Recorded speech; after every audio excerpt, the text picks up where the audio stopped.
Now at 4, the vice president makes a stop in Indy, his second in 2 months. I'm Jenna Webster. What state leaders are saying about that meeting and redistricting coming up. And we've got warm temperatures in our forecast, pleasant through this evening. We'll talk about what you can expect heading into the weekend.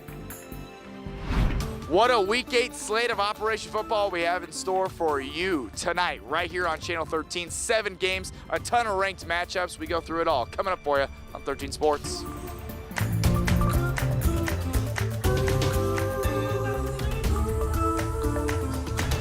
A busy, fun Friday night ahead. We got a lot to get to on this Friday. We've made it to the end of the week. Thanks for joining us at 4. I'm Dustin Grove. Yes, we did make it. I'm Felicia Lawrence. We appreciate you watching 13 News at 4. And our top story today, just hours ago, Vice President J.D. Vance wrapped up meetings with Republican lawmakers, and the talks were about redistricting. Congressional redistricting. This is the VP's second trip here in 2 months. Jenna Webster joins us live from the State House this afternoon. So, Jenna, what do we know about those meetings? How did they go? Well, Dustin, Felicia, at this point, we don't know a whole lot about what actually took place in those meetings. We know that Vice President J.D. Vance met with Governor Mike Braun, Republican House and Senate members today. What they discussed beyond the topic of redistricting, we haven't really been able to learn that at this point. The House Speaker, Todd Huston, just sent this statement to us after those meetings wrapped up, thanking the vice president for meeting with them and talking with the caucus and facilitating what he called an open dialogue on this important topic. He did call it a productive conversation. He said Vance was able to answer some questions from lawmakers about redistricting. And he said, quote, "We'll keep discussing within our caucus and with the Hoosiers we represent as we come to a decision soon." Governor Mike Braun also posting his thoughts on the meeting on X a little bit earlier today. He really reiterated the importance of ensuring fair representation for every Hoosier and said that it was a thoughtful discussion that they were able to have with the vice president. J.D. Vance arrived about 10:30 today to the state library. He left a little bit after 1:30, longer meetings than we were anticipating. We thought when we were live at noon that there was a little activity. We were expecting him to leave around then. Again, we do know he met with House and Senate Republicans.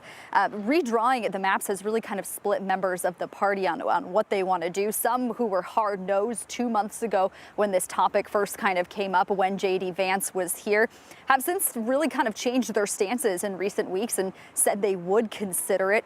Republican State Senator Sue Glick just earlier this week told our partners at the Capitol Chronicle that she thinks everyone wants to keep an open mind about the topic, but she says the general attitude is nobody has, quote, much of an appetite for redistricting. What sort of influence these meetings had today, along with, this is the second time he's been here. Republican lawmakers traveled to the White House at the end of August, and we know redistricting did come up in some of those conversations there. And Democrats have previously told me they think if the governor had the votes to redraw the maps, he would have called a special session already. So really just kind of in this waiting pattern to see what happens. The governor has previously said if he were to call a special session, it could happen anytime between November and early next year. Guys. All right, several statements today without really saying a whole lot. Still a lot of questions. Lots of talk. Whether this is going to happen or not. All right, Jenna, thank you so much. The governor saying he's not going to call it unless he knows it will happen. Yeah, sounds like it. Well, while Vice President Vance visited with Governor Braun to talk about redistricting today, at least 100 people gathered at the State House to protest. It was similar to the protest we saw the first time Vance was here in August. Brandon Shaft was there and tells us their message to the vice president. Vice President Vance was back in Indiana today talking with Governor Braun about redistricting, and plenty of people are here in the State House opposing those efforts.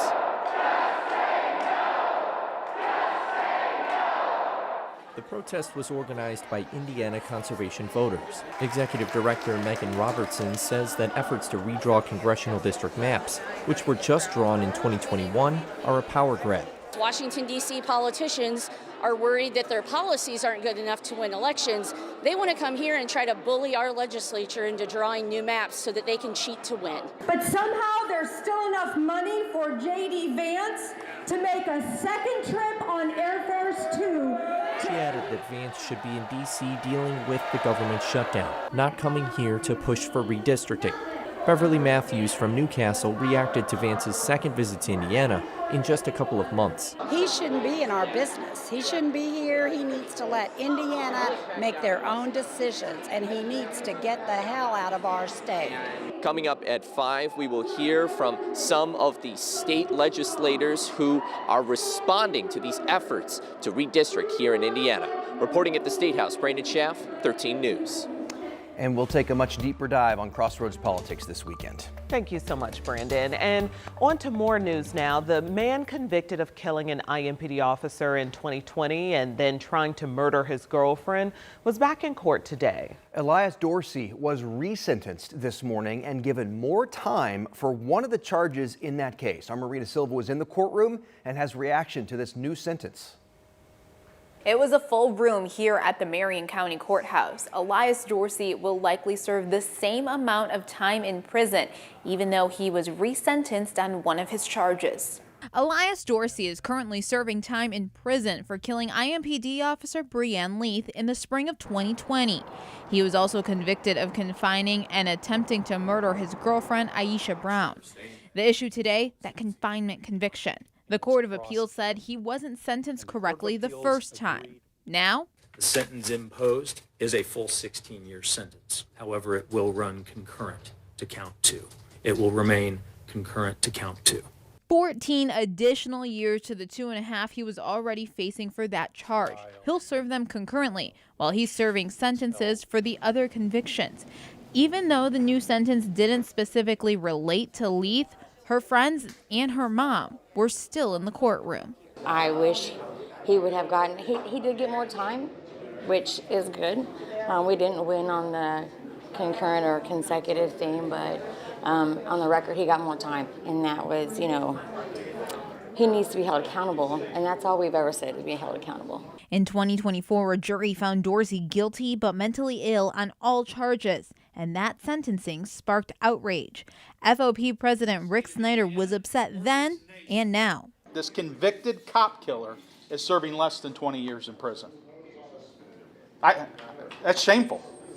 And shame on this judge today for missing the opportunity to correct course, to correct a true injustice that occurred in Indianapolis. Dorsey's attorney, Ray Casanova, says his client and the family both feel remorseful for what happened, and this incident was a result of mental health. Well, we're happy with the judge's decision on the resentencing. It was the appropriate decision. We did ask the defense attorney. He says Dorsey has not had any disciplinary problems while in prison so far. He also says that he has not received formal mental health resources as of yet. Reporting from the Marion County Courthouse, Marina Silva, 13 News. The prosecutor's office had asked for the new longer sentence to be tacked on to the full length of his prison time. In a statement this afternoon, the office said it felt that was more appropriate for the gravity of Dorsey's actions. All right, let's leave that there and turn to weather. If you check outside, this is what we're seeing in downtown Indianapolis. A little bit of a difference from what we've seen the last few days with just all this cloud coverage. It's gray and it's a little crisp outside. These clouds moved in at some point this afternoon, right? Yeah. It started off pretty sunny, Rob. I was concerned that maybe we'd see a little bit of a sprinkle or a drizzle come out of that, but so far nothing has shown up on the radar. And I think we're going to likely, for most of you, the vast majority, stay rain-free through the rest of this evening. It was a clear start, and that made the temperatures really drop last night. Take a look at the numbers from last night. And boy, talk about urban heat island. We tell you this urban heat island effect where the city stays a little bit warmer overnight. This is exactly it. The only 40 on the graphic here was Indy. It stayed into the low 40s, 43. Meanwhile, all other locations were able to cool down into the 30s. And I think we're going to see the temperatures stay much, much warmer tonight because of all the cloud cover that we have in place. Now, current temperatures are into the 60s. We've got 65 for Indy.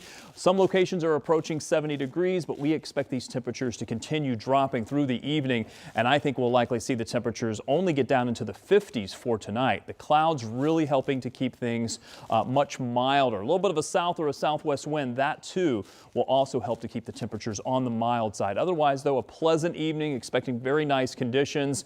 Not expecting that possibility of rain. I'd put it at about a 10% chance if I had to.